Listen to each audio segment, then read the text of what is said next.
Padi ini walaupun menggunakan urea berlebihan tetapi anaknya kurang dan tanahnya keras. Walaupun daerah ini adalah daerah pegunungan tidak kekurangan air, Kang Bro. Saat ini sedang dikeringkan karena menjelang panen padi sudah menunduk. Dan apa yang terjadi dengan keadaan padi semacam ini menggunakan urea tetapi kurang anaknya?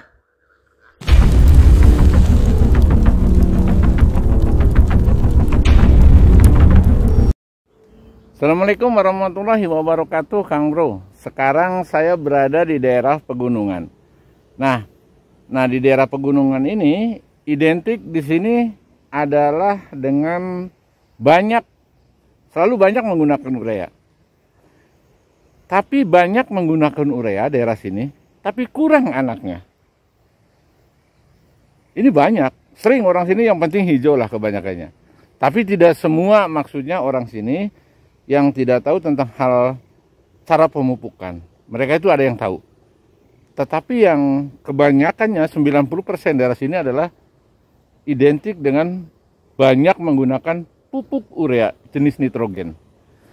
Nah, daerah sini adalah adapun yang semacam sekarang sudah menunduk padinya sedikit berisi di pangkalnya, itu adalah mereka memberikan ZPT di saat masa-masa menjelang keluar malai. Tetapi saya hitung bahwa anak-anak sini tidak jauh-jauh, perumpun itu padi itu antara 15 sampai 21 dan 17 rata-rata seperti itu tadi saya hitung. Kebanyakannya daerah sini sebenarnya. Makanya kalau produksi padi di daerah sini adalah kurang. Anggap yang seperti ini Kang Bro lihat, ini adalah termasuk yang paling bagus. Jadi kalau padi masih hijau di atasnya, ini masuk paling bagus menurut saya. Kalau orang sini, kalau padi sudah menunduk inginnya kuning, bukannya hijau. Tetapi inginnya kuning.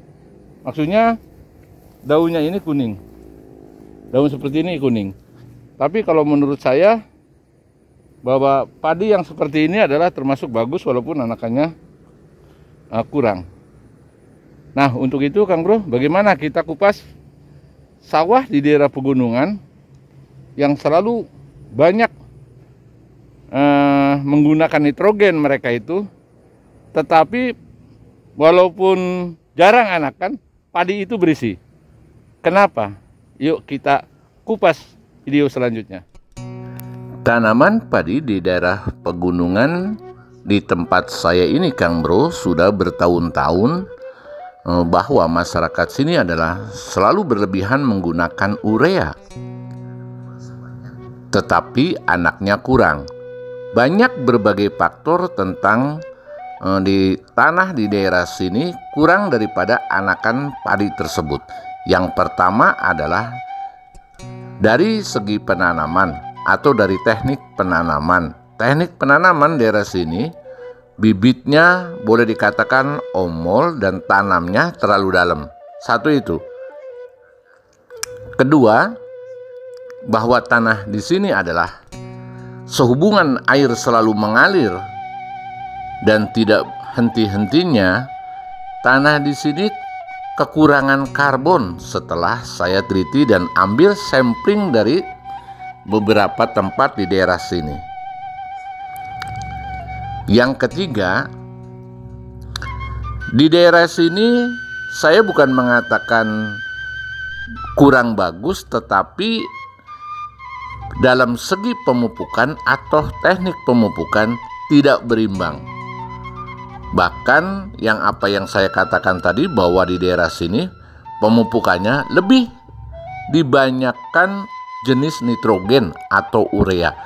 Jadi yang namanya NPK itu sangat kecil kemungkinan digunakan di tempat ini. Dan kenapa bahwa padi ini bisa berisi? Tadi sudah saya katakan ada yang menggunakan ZPT, dan bahwa di daerah sini karena di bawah kaki Gunung Tangkuban Perahu, satu itu mengandung sulfur. Kedua, magnesiumnya cukup lumayan.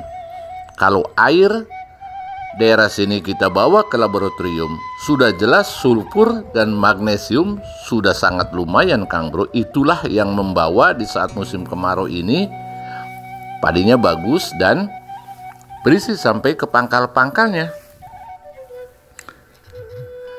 Tapi sayang bahwa yang saya katakan, sini bertahun-tahun anaknya kurang, Kang Bro.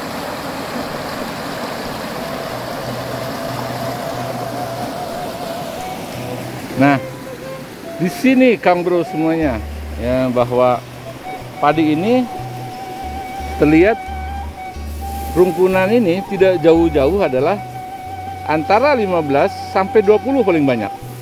Nah, kalau ini ada berapa? 1, 2, 3, 6, 7, 8, 9, 10, 11, 22. Nah, padinya ininya nih yang ini berisi.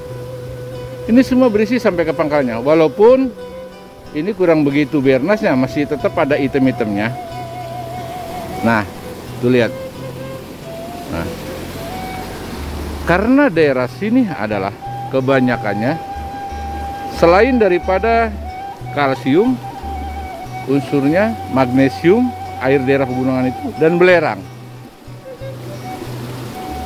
Padahal apa yang saya katakan tadi bahwa daerah sini banyak orang memakai kandungan nitrogen atau urea, tetapi anakan itu kurang karena mungkin tanah ini, karena lihat Kang Bro, baru dikeringkan ini mau menjelang panen, tanah ini agak keras. Nah, ini keras. Ini tandanya walaupun daerah pegunungan yang tidak kekurangan air, ini kebanyakan zat nitrogen tanah ini bisa keras, kurang daripada mereka itu menggunakan organik, baik dengan bakteri ataupun pupuk organik semacam pupuk organik curah. Tetapi hebatnya daerah sini adalah sampai ke pangkal-pangkalnya. Nah, semacam ini berisi. Nah, ini berisi nih. Nih, sampai ujung ini berisi. Sampai ke pangkal-pangkalnya, Kang Bro. Dan malainya agak sedikit panjang. Sayang adalah anakannya kurang. Anakannya kurang. Apa yang saya katakan tadi bahwa di sini adalah kandungan belerang dan magnesiumnya cukup lumayan, Kang Bro.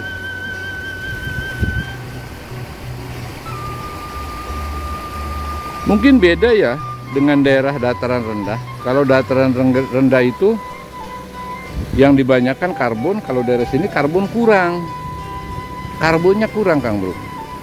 Itu bisa tes masalah tanah di sini, berapa kandungan karbon yang ada di lokasi sini.